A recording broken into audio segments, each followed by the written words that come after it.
السلام عليكم ورحمة الله وبركاته. داود يالميل الباتشوكتان كسر لواذا برنامج كدبراني شو تضباط كان إذا جاي من أيام نيروبي وحا برنامج كتضباط كان مرتك يجوه وسير كحجين كي هراء وزارة المالية دا بنتلان أحمد ياسين صالح وعن كوكولا نيروبي وسير كسر لو إن الله تشوف كيبل يدبراني. بسم الله الرحمن الرحيم. أولا سودو جامع وحن لي هاي برنامج كشو دبراني شو وبرنامج رنتي فيه مر والبا أو مدة أتبية وحوي دناها ومدة إيو واحترقوضة تصالينا وحوي وحياة بدن وشعبي قدرين كوضة هي. أدبا ما سنتهي وزير أحمد ياسين كهر انتي آدنا هين وزير كجناح صلاح حيد شقاء صدح سنة يدور بلوضة وشقينيسي دولة هذا ولا شقينيسي تضبط كي هراء أنا هالكن شو قاعد أنا عن أركي هذا وريجيني يحلك محد قبضتي هالديل وجود هو سعر ده كسوق لسه ما أنت محد شيء كرته. بسم الله الرحمن الرحيم. ورنتي مدة صدح سنة إيو لح بلوضة أيان وحوي وشقيني ومدة وحوي ريد بنتلان وحنا هارنتي وحنا كشقيني وزارة هالبولة وآه وحوي هرمارك ضلك إيو جريتان كدولة نمو بنتلان رنتي وحل أوران كرا مدداس وحيابه عن كسو قبتي وزارته وآه رنتي وحلا طابان كرو لنا تلمامي كرو وحكم إذا رنتي مركي عن حلك اللوريجني لو كون أفريا طبنكي نلو مقعابي وزارة المالية وحنو قبلوني إن نصمينا شروع دي إنلان ريفيوغا أو أهيد شروع دي عنشورها بريغا وايو ميزانية دلكو لها مركا وحي كوصاليسنيد وحوي ميزانية كاستامسكا أو حيابها تليفوينكا كاستامكا أو فردوينكا runtii marka ma ahayn miisaaniyad lagu talagali karo waayo waxa jiray bilabad xirana oo runtii baddaasi markay xiranto waxa hoos u dhac ku imaan jiray miisaaniyadii marka anagoo ka duulayna in miisaaniyadu ay noqoto mid mataqaanaayay isku tashigeedu ay waxa weeye ka tarjunta Puntland waxaanu hindisnay inaanu sameeyno shuruucdii canshuuraha bariga waxaanu soo qaadanay shuruucdii canshuuraha bariga ee 1998 madaxweyne Cabdullaahi Yuusuf uu ku aasaasay wadanka oo markaas aan dib u eegis lagu sameyn waxaanu fiirinay tareefada waxa weeye inland reviewga waxyaabaha kalifay inay waxa weeye shacbiga bixin waayaan canshuuraha kan waxaanu aragnay inay yihiin canshuuro waxa weeye lagu saleeyay waxyaabo maaragtay waqtigii dawladda Soomaaliya iyadoo laga duulayo waxa weeye la soo wada minguuriyo la soo qaatay waxaanu marka isku daynay inaanu canshuuraha dhimis ku sameeyno si ay dadku u bartaan maadaama wadanku burburay burburkaasina waxa weeye waqti 20 sano ku dhow lagu jiray shakhsiyaadka hadda ka howlgalaya ganacsigana ay u badan yihiin dad waxa weeye la kawsaday burburkii ama garaadsaday waxaanu ku khasbanaanay marka inaanu canshuurihii bariga dadku aan u barno si ay u bartaan inaanu anagoo ka duulayna inaanu tareefada ku salayno marka qiimo yar oo jaban oo qofka aan waxba yeelaynin laakiinse waxa lagu leeyahay canshuuraha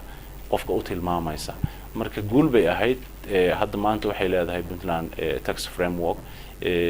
waxa weeye sharci canshuuraha bariga oo goob kasto ganacsi hadana effort intaanu gelinay aanu geynay taas marka wax alxamdulillah rabbil alamin miisaaniyada dalka markaanu shaqada qabanay ku talagalka billaha ah waxay ahayd 3 milyan iyo 200 maanta alxamdulillah rabbil alamin miisaaniyada waxaanu soo gaarsiinay 3 sano iyo bar kadib 5 milyan iyo 300 oo kun oo dollar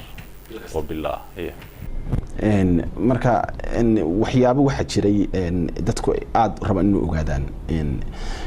Puntland intii ay jirtay wax ka heshaan waxa dekada ka soo baxa kaliya runtii wax soo saarka dalka ama waxyaabaha income-ka dalka waxa weeye ku talagalkiisa miisaaniyada ah oo wax ku salaysan waxa weeye canshuurta inland reviewga iyo customs-ka waqtigii customs-ku ay ahayd waa waqtiga 2014 ah oo kaliya laga qaadi jiray canshuuraha bariga way yaraayeen waxyaabaha la qaadi jiray laakiin hadda wadanka canshuuraha bariga iyo canshuuraha customs-ka labadaba waxay u yihiin dakhli ku talagal ah waxa jira deeqo runtii ka yimaada waxa weeye beesha caalamka oo la soo mariyo hay'adaha international NGOs-ka iyo local NGOs-ka iyaguna waa waxyaabo yar yar oo mataqaanaay facility-ga shaqo ee loogu talagalay in bay ku jahaysan yihiin wax xukuumadda si gaar ah ka miisaaniyad ugu noqdo maaha waxaad sheegtay shaqada aad sheegtay waxaad sheegtay inaad 3 milyan iyo 300,000 aad ugu timaadeen miisaaniyadda billaha ee Puntland lagu xisaabtami jiray haddana aad gaashiseen 5 milyan waxaana la og yahay in hadda intaad joogteen ay askar badani u mudaharaaday ama u gadoodeen mushahar la'aan labada bas qabatay miisaaniyadiina waa kordhinay askar mudaharaadaysan inaan aragno waa arrin wanaagsan waa su'aal fiican loona baahan yahay inay ogaadaan waxa weeye shacbigu runtii marka xukuumaddu uu yimaado madaxweynuhu iyo tiimka xukuumadeed ee marka uu dhiso ee kabinetkiisa ah waxa dhinac socda xukuumaddu marka ay timaado in xukuumaddu ay samayso shaqaaleyn inay samayso qaramayn ciidan marka ogow numberkii miisaaniyaddu ay ku salaysnayd ay ku jaango'nayd hadday noqoto ciidan iyo hadday noqoto wax weeye shaqaale dawladeed intuba way garab socdaan inay kordhaan marka muddada 3 sano iyo barka ah waxa kororsiimo waxa weeye aan xad lahayn waxa weeye runtii ku kordhay ciidamada oo kale ayaa la oran karaa oo tirada ciidan ee waqtigaas waxa weeye ka hawlgalaysay miisaaniyaddu ay budgetku waxa weeye ku salaysnaa way ka kormartay marka mar loo dakhli ku kordho marka miisaaniyadda la samaynayo sanadlaha ah marka dakhli odorosto ama dakhligu ay kugu khasabto inaad dakhli halkaas ka raadiso baahidiisii oo timi ayaad ku salaynaysaa marka sanad walba baahi imanaysay baanu u raadinaynay miisaaniyad korar marka mar walba way isgoysanaysay ilaa iyo ay soo gaartay 5 milyan iyo 200 ilaa ay soo gaartay 5 milyan iyo 200 oo maanta ay tahay miisaaniyaddu kuna jaango'an yahay markaasi shaqaalihii dawladda iyo ciidamadii dalka ka hawlgeliyay marka ciidamada dood badan baa ka taagneed oo dhowr jeer xitaa madaxda dawladdu waxay tiri mushaharka waa siinay way siyaasad kale wataan marka hadda ma qirsan tahay ciidamada ay mushahar waayeen laakiin ay iyaguna ciidamadii ahayn oo badan yihiin runtii mushaharku way dhacdaa inuu waxa weeye ciidanku ka maqan yahay bilo tirsan mar walbana waxa weeye sanad walba marka aad waad ogtahay sanad dakhliyeedku marka uu sanadku dhamaado sanadka laga soo gudbo sanadka wixii deyn lagu lahaa dawladdu waxay ula soo wareegtaa sanadka kale marka wax laga inkirsan yahay oo leeyahay waxaas ma lihidin ma jirto laakiin waa runtii way dhici kartaa in waxa weeye dhilay ku dhaco oo madana hadda marka ay leeyihiin April oo kale ama Mars oo kale ciidan baa jooga mushaharkiisa waxa weeye April oo kaleeto waxa weeye December oo kaleeto marka automatically mar walba qayba 6 bilood sheeganaya qayba 3 bilood sheeganaya qayba 2 bilood sheeganaya mar walba waxa weeye routiinka dhinaca kale ayuu ka sii socdaa mar walba mushaharku baxayo waxa baxaysa deyntii hore la lahaa saas u soconaysa qofba waxa laga yaabaa inuu sanadkii hore isagoo 3 bilood ka maqan tahay sanadku dhamaaday haddana waxa laga yaabaa sanadkan isagoo 1 bil ka maqan tahay inuu dhamaado marka hadba wax soo saarku iyo dakhligu soo xaroodo ayaa lagu gaarsiiyaa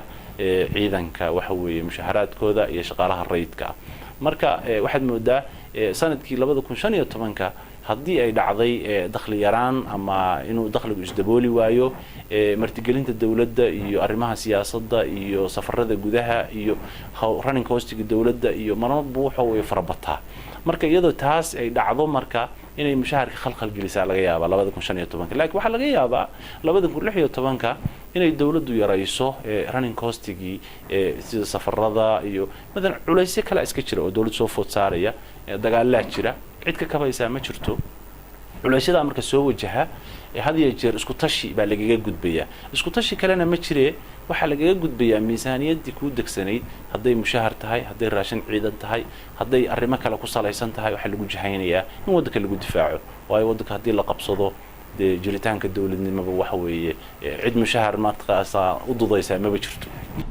waxaa tiri 500 iyo 5 milyan iyo 300,000 miisaaniyadda hadda sanadkii bishii aad samaysaan bilaa waxaan ku weydiinayaa wasiir aad dadku waxay u hadlayaan in lacag dawladdu samaysay lacagtaasi ma samaysaan haddaad samaysaan se intee bay ka tahay miisaaniyadda runtii waa su'aal wanaagsan waa su'aal ummaddu ay had iyo jeer isweydiiso waa sax waana wanaagsan tahay waxyaabaha xaqiiqiga ah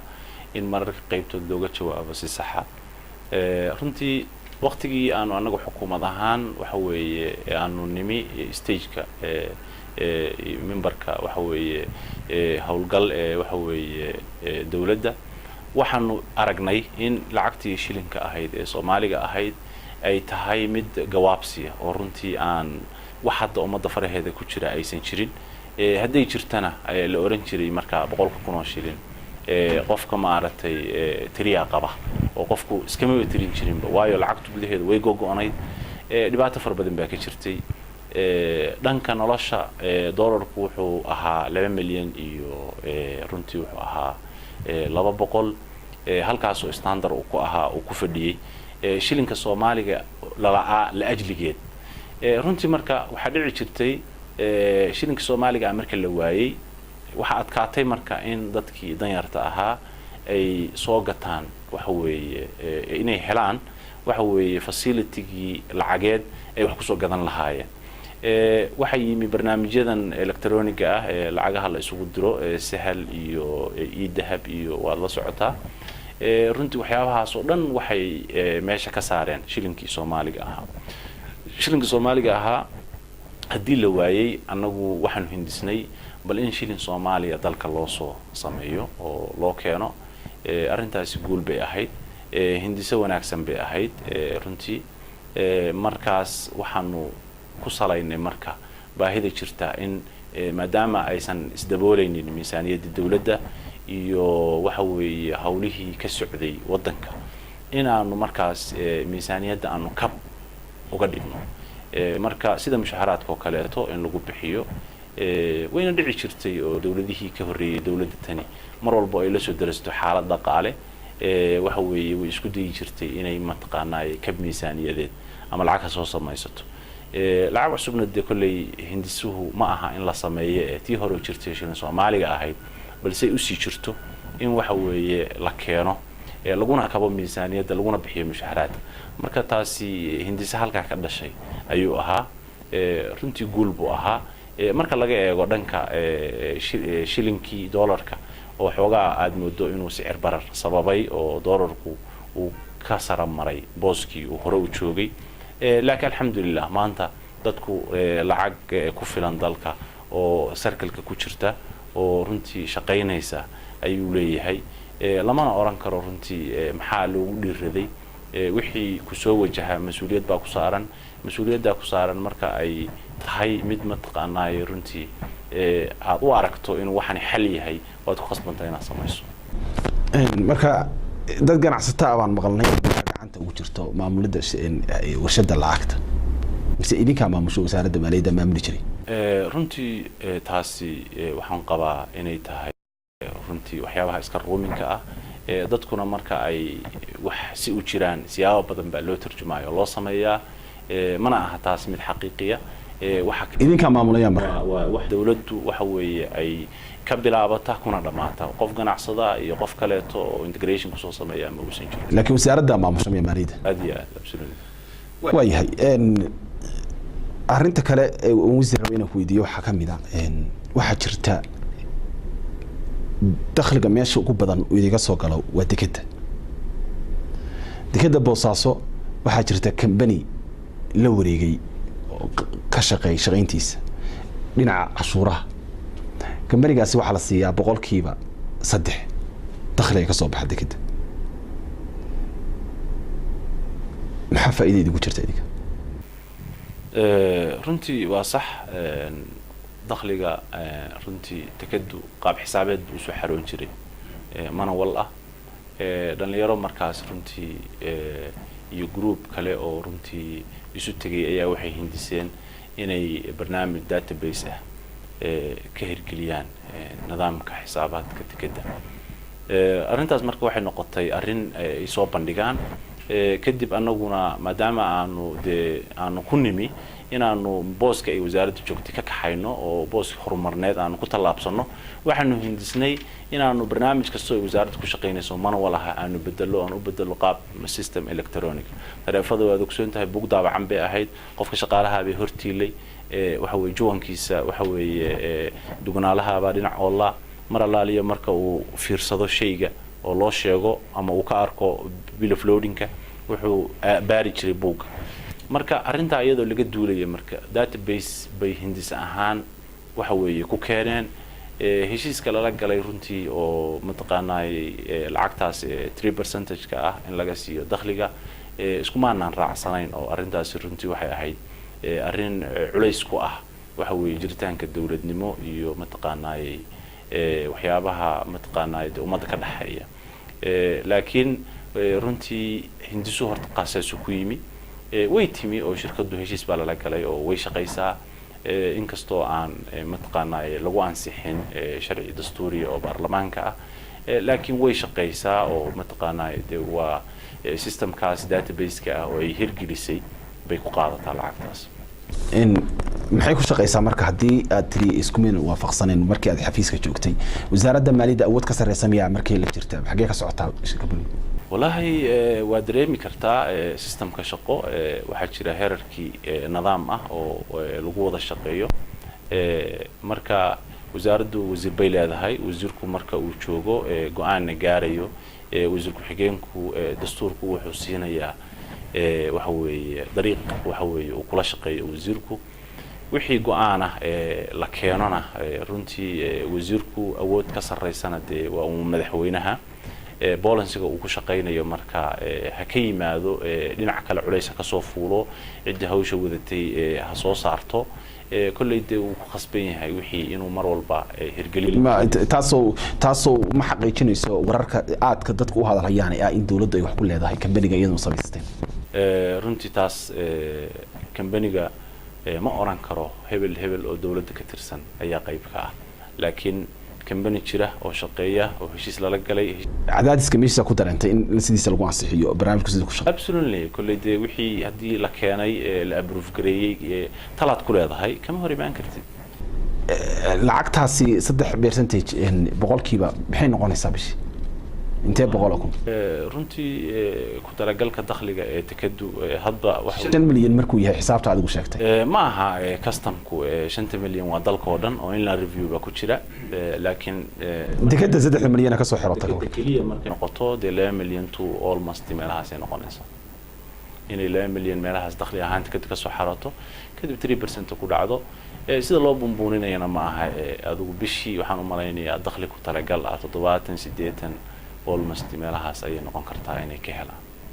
waxa jira kambani kale oo idinkoon idinla shaqeynaya wasaaradda maaliyadda oo wuxuu ka shaqeynayaa isaguna sida hadda u hadlaysid xisaabaadka sixidiisa ayuu ka shaqeynayay markii aad xafiiska joogtay ayaa isagana la sameeyay World Bank baa qayb weyn ka qaadanaya BMF mashruucaasi waa mashruuc isna xisaabta ka shaqeynaya labadaas si wada shaqeynayaan barnaamijkan hindisaha World Bank barnaamijkan FMS ku runtii waa barnaamij runtii nidaamkii miisaaniyadda dalka oo dhan ay noqonayso mid waxa weeye nidaam waxa weeye transparency oo runtii database-kaasi waxa lagu shubayaa systemkaasina wuxuu sahlayaa in qof kasta oo wasaaradda jooga oo ka shaqeeya nidaam xisaabeed dakhli ama kharash in systemka lagu wada xiriiro oo aniga hadda meeshaan marxaladan hadda joognay ee wasaaradda aan soo gaarsiinay waxay ahayd marxalad runtii barnaamijka FMS uu runtii taabageliyay kana dhigay barnaamij transparency waxaan awoodi karaa marka aan halka joogo inaan arko maanta waxa baxay kharash iyo waxa soo galay dakhli dalka meelahay ku kala baxeen iyo waxay kala yihiin iyo cid amartay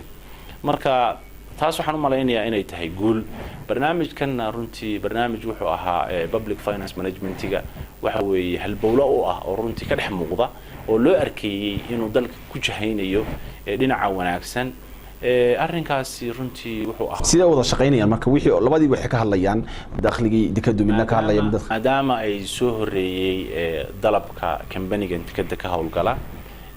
way adkayd in kambanigan kale marka uu yimi ay shaqadii iskula jaan qaadaan laakiin runtii maadaama uu kaasi soo horeeyay hadda qof intuu yimi heshiis lala galay shaqadii ku dhex jira tanna ay timi waxay noqotay in la wada shaqeeyo oo wada shaqeyntii automatically transactionka ka dhacaya tikada iyo routine-ka shaqo ee ka socda in waxa weeye procedure-kaas iyo kan in la iswaafajiyo la isku xiro marka hawshaas isku hawl technical ayay ahayd arrintaasi runtii arrin waxay ahayd ma wada arki kartaan marka halka dollar ay soo gala iyo meesha uu marayo absolutely ha dekada ka aad ka hadlaysid tiri way soo horeeyeen soo dekada hadda lama wareejin oo imaaraad lagu wareejin maamulkeeda sida iyada qoladaas hadda wada xaalayaan maxay idiga diyaarsanayaan shaqada dekada DP World waa shaqo runtii ka duwan qaabka dakhli taxation ku salaysan waa heshiis looga galay wuxuu horta company-ga kani dhisaya oo waxa weeye horumar ku sameynaya tikadi waxa marka heshiiskiisu yahay inuu board charge-ka lacagtu waa labo transaction waaye transactionka taxation-ka canshuuraha wasaaradda maaliyadda ayaa waxay u tahay line minister iyada ay ka bilaabataa iyada ay ku dhamaataa laakiin board charge-ku runtii waa shaqo ay qaban jirtay wasaaradda dekeduhu marka heshiiska lala galay company-gan wuxuu yahay in wasaaradda dekeduhu board charge-ka ay qaban jirtay inuu waxa weeye 60% qaato 40% na dawladda la siiyo company-ga imaaraat marka hadda oo ay tahay waqtigan runtii way yarayd ku talagalkaygu board charge-ka ee miisaaniyadda ku salaysan waayo wuxuu ahaa 150,000 meelahaas way noqon kartaa markuu company-gu yimaado dekadu expansion ku sameeyo runtii in lacagtaasi ay badato oo hadda xukuumaddu marka ay ku talagal miisaaniyadeedu intaas leeg ay ku haysatay footigeeda waxa laga yaabaa inuu laba jibaar noqdo maadaama ay dekadu noqonayso mid weyn marka mid ay u dhutanayso ma aha heshiiskaasi dawladda dhanka wasaaradda maaliyadda iyo qaabka canshuuraha u qaadi jirayna wax khuseeya oo faragelina uu ku sameynaya ma jirto laakiin shaqaalaha u gaara oo dekada board charge-keedii iyo qaabkii nidaam xisaabeedkii ee wasaaradda dekadu hadda gacanta ku haysay unbay horumar ku sameynayaan laakiin sooma iyagu ma maamulayaan miyaa marka leedahay iyagu qof meena soo magacaadaneen oo dekada dhan maamuleen oo wixii ka soo baxa 40 idin siinay 60 qaadan yes saas weeye laakiin shaqada ay awood soo u yeelan maayaan shaqaalaha hadda imaaraad dekada berbera oo kale bay maamulayaan shaqaalaha qaybi ay oo dhowr boqol qof banaanka taagan soo awood u yeelan maayaan iska daa qof company meesha ka shaqeynaya xitaa qofka shaqeynaya awoodooda absolutely way eriyaan shaqaalaha ay soo tababarteen bay keenayaan hadda kulli proposalka u diyaarsan intaan xogaalkayga waa in shaqaalaha hadda jooga ee shaqeynaya la horgeeyo liiskooda kadibna ay tababargeeyaan qofka tababarkaas qaadan waaya ee ka soo bixi waaya shaqaday rabaanna aan ku filayn way authorization bay u leeyihiin inay shaqada ka saaraan goorma laga yaabo marka iyagu imaaraadku inay hawshooda bilaabaan wallahi heshiiskan maxaad adigu ku ogeyd ilaado xafiiska hadda asbuuca ka soo maqan runtii inta xogaalkayga waxay ballantu ahayd muddo 3 bilood 9 cisho gudaheed inay ku soo gaaraan shaqadana kula wareegaan intaan hadda ka ogahay Ramadaanka dhexdiisa waxay ahayd inay yimaadaan laakiin hadda waxa loo ballamay bacda Eid inay yimaadaan maadaama bir Ramadaan aakhirkeeda lagu jiro heshiiska dhabta ah ee wada galeen miyay ku caddahay percentage-ka 40 in Puntland qaadanayso boqolkiiba 60 ay qaadanayaan imaaraadku miyay jirtaa dawlado kale iyo cid kale oo dhexda ku jira sidii tii Hargeysa uga dhacday oo Ethiopia ay wax ku yeelatay ma dhici kartaa in Ethiopia ay wax ku leedahay tan boosaas runtii heshiisyada iyo goobta la tagay goobjoog ma aan ahayn laakiin inta aan xogogaalka ahay ma jiraan wax integration ee Puntland dawlad kale oo other side oo waxa weeye ku shuqul leh waxay u dhaxaysaa heshiiskani DP World iyo Puntland authorization lacag waxa jirta in horumarinaha oo saxiix lagu bixiyay oo wararna ay sheegayaan in 10 milyan tahay wararna ay yihiin sheegayaan lacagtaas ma jirtay waa arin wanaagsan runtii lacagtaasi way jirtaa waxa weeye 15 milyan bay ahayd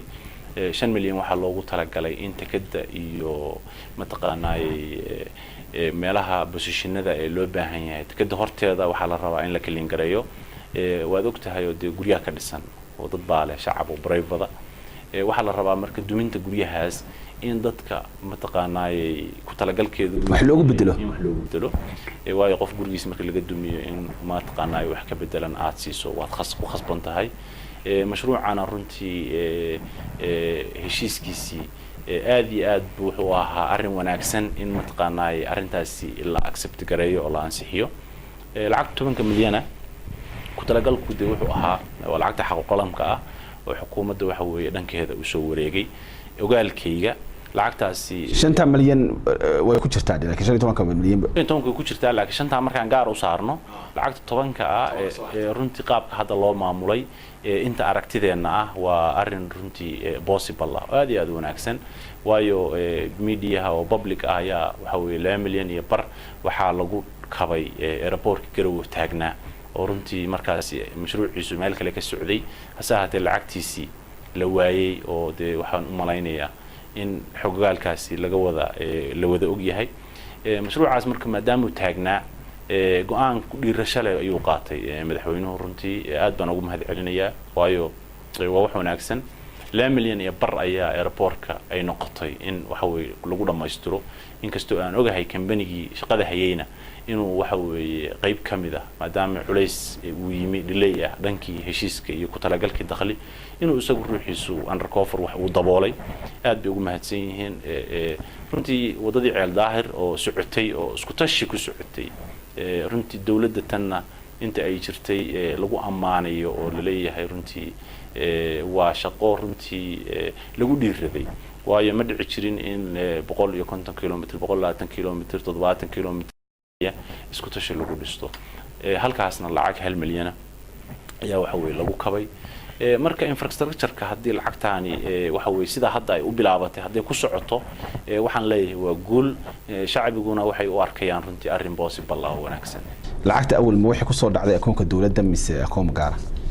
runtii maadaama annagu bangiga iyagu uusan lahayn nidaam waxa weeye u bangiyada caalamka uu si toos ah waxa weeye wax looga soo diri karo waxna ugu diri karo waxa dhacday in aanu adeegsano bangiyada acceptable-ka ah oo in wax loo soo diro waxna diraan marka waad og tahay oo bangigeenu treasury-giisu wuxuu ku saleysan yahay waa khasnad dawladdu ay isticmaasho kaliya marxaladdu hadda joogana runtii waa laga hormarin karaa ku talagalkuna waa ahaa in laga hormariyo laakiin ilaa haddeer kulay wax qabsoomay ma aha oo treasury-gaas khasnad dawladdu leedahay marka waxa u cudur daaraysa inaysan lacagtaasi soo gelin dawladda gacanteeda marka hore bangiga dawladda soo gelin oo ay martay meelo kale aad tiraadeen waa mari kartaa waa labo lacagta in lagu soo diro oo ay ku soo gaarto oo ay ku soo dhacdo khasnadaada dawladda iyo in aad boos kale ku soo dirsato khasnada dawladda kula wareegto marka inay toos noo soo gaarto maadaama ay suurta gali weyday waxay noqotay inaanu position kale ku soo dirno markaas si transactionku sharciga loo waafajiyo in transactionka dawladda la mariyo laakiin ogaalkayga 5 milyan hadda fitnesska tikada horteeda in lagu banayo loogu talagalay wali khasnada dawladda lagu masho inta kalena wali ma haysan inta kale waa lagu shubay transactionka la mariyay 2 milyan ee garow la siinayo iyo barka waxa la mariyay khasnada dawladda milyanka runtii wadada ceel daahir khasnada dawladda la mariyay laakiin 6 milyan iyo barka saarsan iyo 5 milyan wixii hadba hindisuhu yahay waa lagu khasban yahay in transactionka la mariyo waa yahay wasiir waxa sidoo kale aad u jiray ciidamada arrimaha aan ka hadlaynay markii dawladda mushaharka ku saabsan waxa qayb ka ah ciidamada dagaalada ay galaan oo kale dagaalkii dabcan Suuj iyo Garmaal oo dabcan aad la gasheen al-shabaab sida ay soo kabteen wel waa su'aal wanaagsan runtii dagaalkaasi dad badan oo way maamulada kale iyo Soomaaliya ay aad bay macnaha u arkayeen guul ay gaarteen marka haddana dhinacii maaliyadda waxa la rabaa in laga hadlo wel wax wanaagsan weeye runtii waqtigaas madaxweynuhu dalka dibadiisa ayuu ku maqnaa waxa markaas ku sima madaxweyne ahaa si haya xilka madaxweynaha madaxweyne ku-xigeenka cabdixakiin cabdullaahi cumar camey runtii marka habeennimadii la ogaaday in wadanka ay soo weerareen waxa weeye 1500 oo askari oo ay ka soo degeen 2 meelood Garacad iyo Suuj iyo Garmaal 3 meelood bay ka soo degeen waxa la go'aamiyay isla markaba xafiiska in la sameeyo guddiga difaaca dalka la yiraahdo guddigaasi anigu xubin baan ka ahaa runtii shaqadii aanu qabanay iyo qaabkii aanu shaqada u qabanay waxay ahayd qaab runtii la oran karo waxay ahayd rakarooni oo qaab isku tashibay ahayd dagaalkaasi min bilow ilaa dhamaad wuxuu soconayay muddo 8 cisho ah runtii gaadiidka iyo hawlgalkiisa runtii ciidanka ka howlgalay ciidamada Puntland bay ahaayeen caawinaad kale iyo meel kale loogama imaanayn laakiin runtii marka aad fiiriso sidaan dagaalka ku galay iyo mataqaanaa marxaladii aan ku sugnayn iyo guulaha aan gaarnay runtii waxaanu shaqaynay habeen iyo maalin waxayna ahayd waajibna saaran oo naloo dhaariyay dhanka contributionka lacageed ee dagaalkaasi kaga baxay dawladda aad u yaraa runtii waayo markaas xafiiska maamulka waxa weeye howlgelinta أنا أمريكا مدح كها يجوجي جروي لعق بقول يسديتن كنا دجال كاسودن سديت عشر سعوني لجود لي لو بقول أبف تقف ما تقنا يرنتي ما تقنا لو قبت أنت سوق فرنتي وحوها دجال جولو أها حكومتنا رنتي آد بمعرتي أنا كوفر ما تقنا ويا رئيسي وحيابها كوبحي إن هدي أنت صل عاق ترساء ويربنا يبحثي إن أنت عيدا إسكعلين محاي وأودي ويدين مركز حلك هيسي عقبات هرتاجنا محي هايين أودي ويدين إن أنت قلقلق قشان دتك مياشا لقو حسوق يمانول بدتك للينا يأب حقوق قوية وأري وناكسن رنتي قلقلا ويكي قد سنتهي بيأده يو منطقانا بوسيشن كدقال حقه iyo dhinacyadii ay ka soo galeen markaas waqtiga waxaad ogtahay galgala iyo waxa weeye inay tahay dhul buuraleeya dhul cimiladiisu runtii ay ka gedisan tahay cimilo ahaan dhulka banaanka ah haddana de go'aanku mar walba wixii rag isku og yahay rabbina aqbalo wiirmoobaan baa la yiraahdaa hadda maanta anigu waa qabaa in waxyaabaha kooxaha nabadgeedka ee ku jira buurahaas in si toos ah looga safeeyo lana geeyo runtii mataqaanaay abid meel aysan waxa weeye dib dambe aysan u soo haweysan inay waxa weeye wadankeena trade ku noqdaan amnigiisa iyo jiritaankiisa laakiin waxay ku xiran tahay in xukuumaddu go'aankaas si wada jira loo qaato ciidamadii lagu laayay af urur dadka oo dhan waxay isku raaceen inuu jiro dayac هدو يهدي عمني هدو يهدي ورحل هدو يهدي دقالة هدو يهدي دير رجلين أدوم حتى أمسنت إذا ما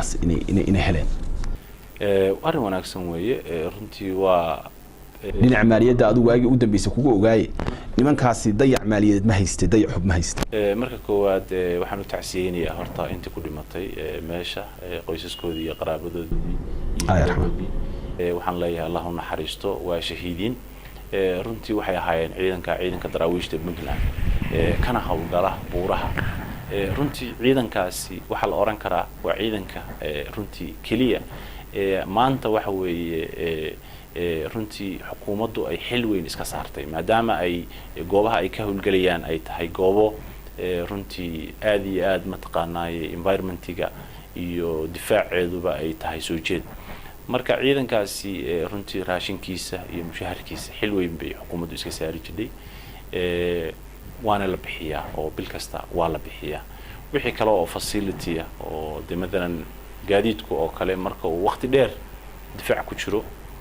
hubka la haysto markay waqti dheer difaac ku jiraan waad ogsoon tahay oo maintenance-kii repairing buu u baahanayaa waxyaabahaas oo kale dawladdu way ka haystaan caqabado oo awoodoodu uma saamaxayso logisticada ciidanka maadaama la daala dhacayo mushaharkii iyo raashinkii dhankaasi marka waa dhan aan hadda mataqaanaay xukuumaddu aysan qorshe kala hayn in mataqaanaay qalabkooda la repair gar marka ciidanka wareysata hadda runtii waxyaabaha ay ka cabanayaan ma aha kaliya mushahar iyo raashin ma aha waxay ka cabanayaan agabka ay haystaan inuusan u saamaxaynin inay ku difaacaan wadanka waayo markuu waqti dheer qofku meel joogo uu ku caajisaya runtii marka way jirtaa waxyaabo mataqaanaay loo baahan yahay xukuumaddu inay qorshe ka yeelato ku talagal miisaaniyadna loo sameeyo ilaa haatan aysan jirin marka ciidankaasi runtii ajal qoran bay ahayd inay halka ku dhintaan laakiin way jirtay runtii in xukuumaddu ay xil iska saarto bixinta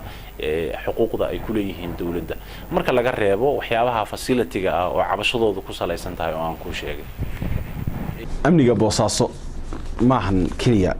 galgala waxa kooxda ku dhuumatay waxa khatarta ku ah waxa sidoo kale jira koox kale oo daacish ina dhinaca bari ka joogta boosaaso marka waxay noqotay meel xaggana dab ka jooga adigu wasiir maaliyad ba ahayd wasiir ku xigeen maaliyad ba ahayd si kale marka looga tago siyaasi reer bariga batay maxay tahay waxa loogu dhici la yahay in ugu yaraan labada magaalo hadaan labada dab laga wada qaadi kareen hal dab laga qaado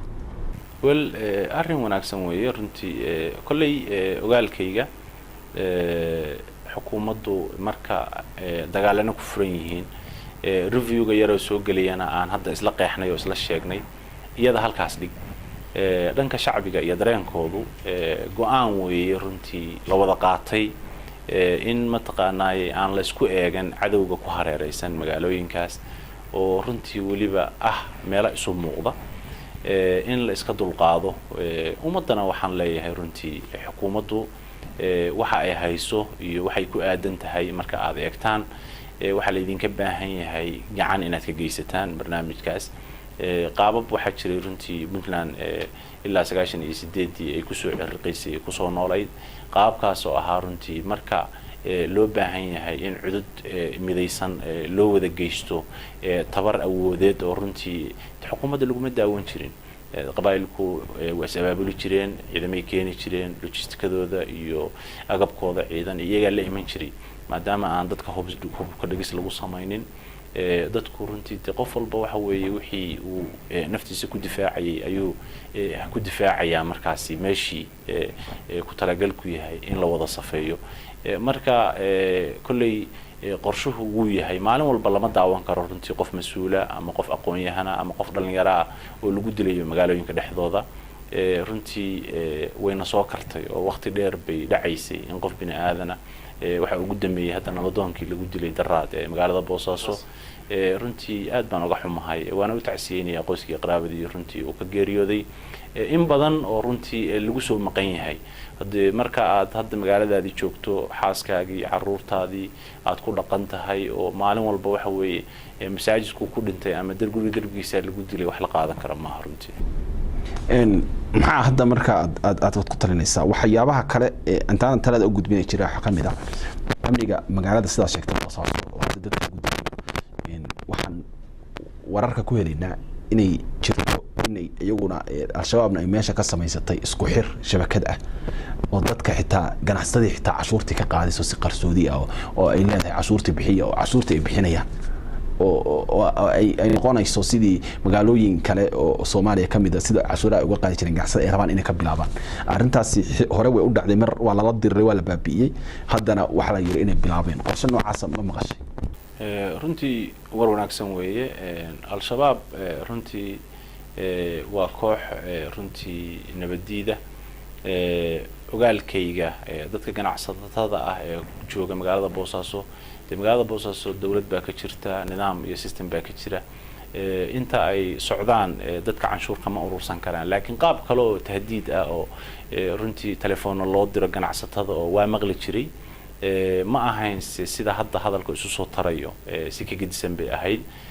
laakiin haday jirto oo hadda hadalku uu runtii ka badan yahay kii hore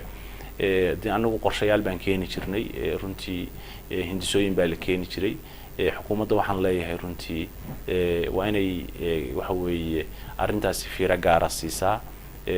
haddii ganacsatadu ay jiraan dad tahdiid ku sameynaya ama telefoon u diraya ama amnigooda macnihii u sheegaya inuu matqaanay la dili doono haddaysan waxa sameyn oo torture ku sameynaya waa inay tallaabo ka qaadaan marka taas waxaan leeyahay xukuumaddu hadduu hadalku hadda ka badan yahay kii hore kii hore marun baa la maqli jiray haddaad raadisana wax raado la heli jiray ma jirto laakiin hadda waxa la sheegayaa raadad iyo runtii waxyaabo matqaanay ka duwan waxyaabihii hore inay jiraan oo waliba hadda waxa la sheegayaa in propaganda iyo hadalku iyo halka la soo socda iyo halka la taagan yahay iyo halka la maray inay ka badan tahay dhanka gudaha magaalada Boosaaso iyo nawaaxigeeda marka waxaan leeyahay xukuumaddu waa inay runtii fiiro gaar ah siisa arrimahaasi xukuumadda hadda kuma jirtid oo xukuumadda wixii tala aad u sheegtay wayna ku maqleen laakiin adiga maxaa ka diyaar ila adiguna siyaasi baa tahay deegaankaaga aad joogtaa arrintan waa arrin khusaysa gobolkii wax badan bay noqonaysaa adiga iyo dadka kula lodka ah iyo dadka wax ku maxaad oranaysaa maxaa iyo doorkaagu ka diyaar su'aal wanaagsan weeye runtii anigu ka Axmed ahaan maadaama aan hadda xukuumadda aanan partner ka ahayn waxa weeye inaan garab istaago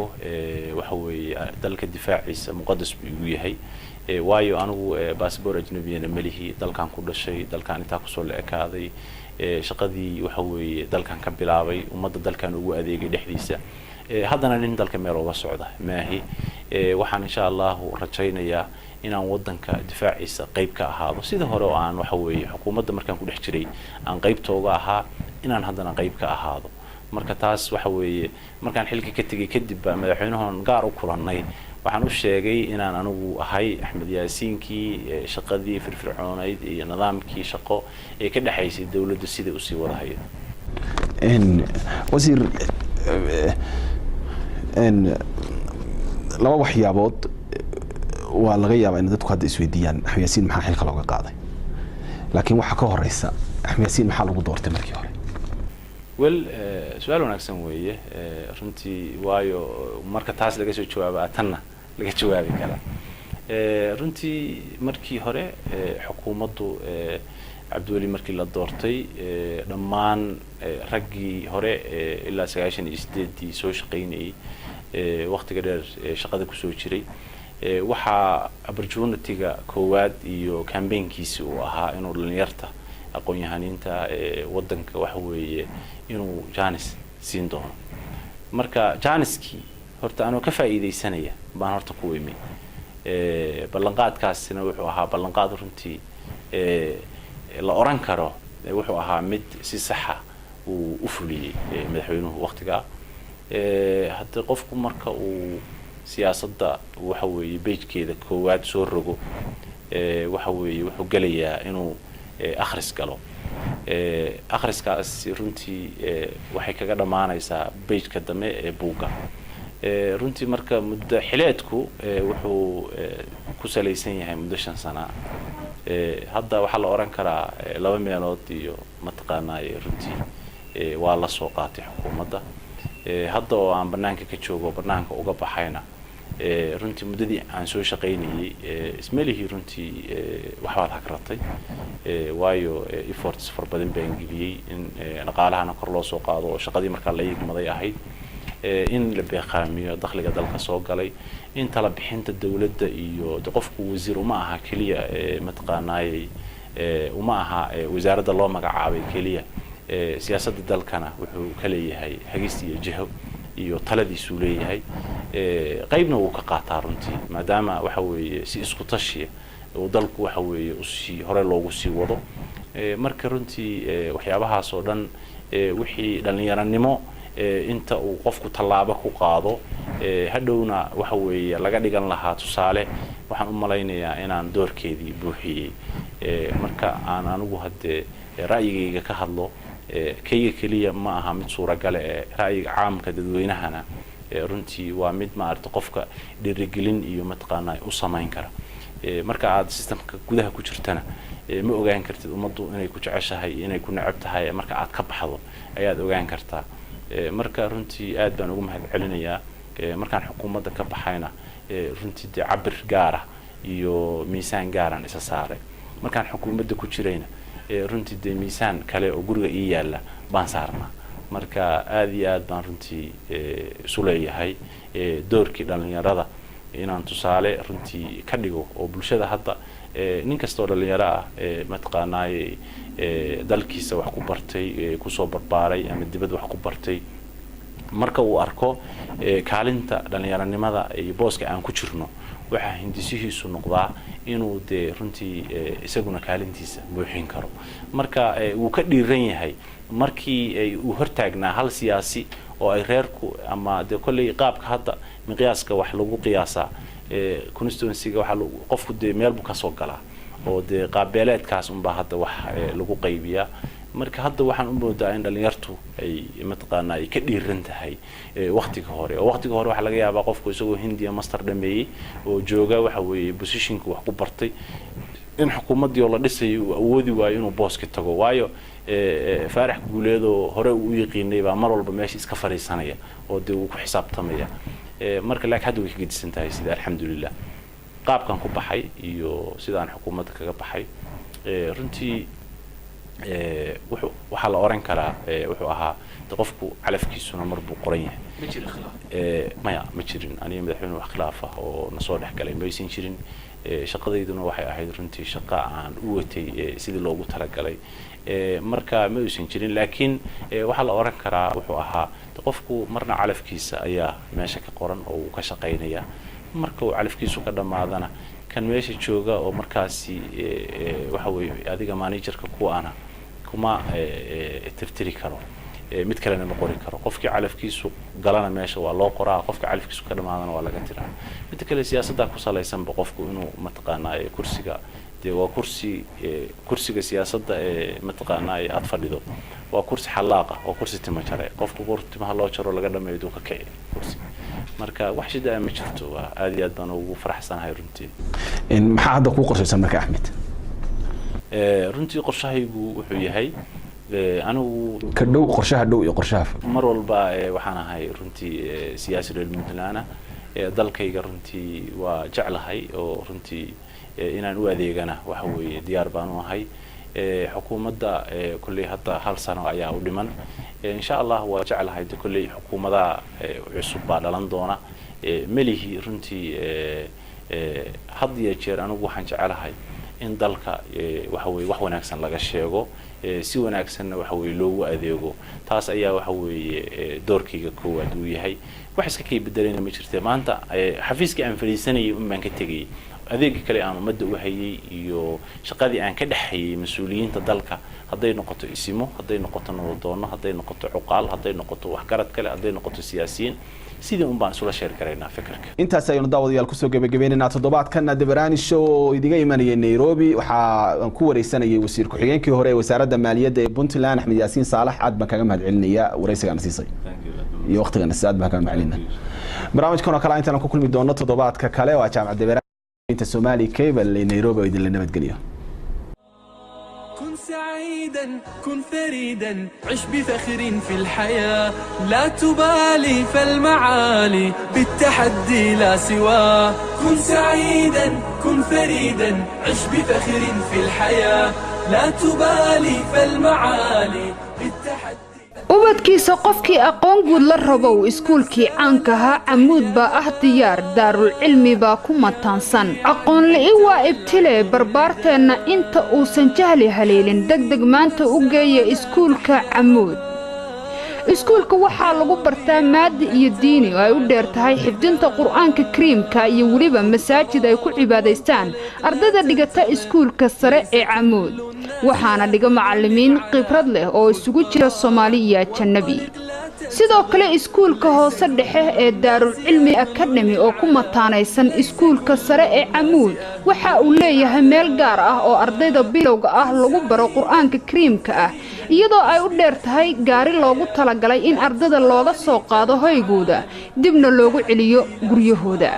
iskuulka sare ee Camuud ayaa waxa uu ka soo horjeedaa masaajidka Third Street sidoo kale tana Daarul Cilmi ayaa ku yaala Second Avenue isla wadada Third Street wixii faahfaahin intaasi dheer kala xiriir ciwaanada iyo taleefanada shaashada ka muuqda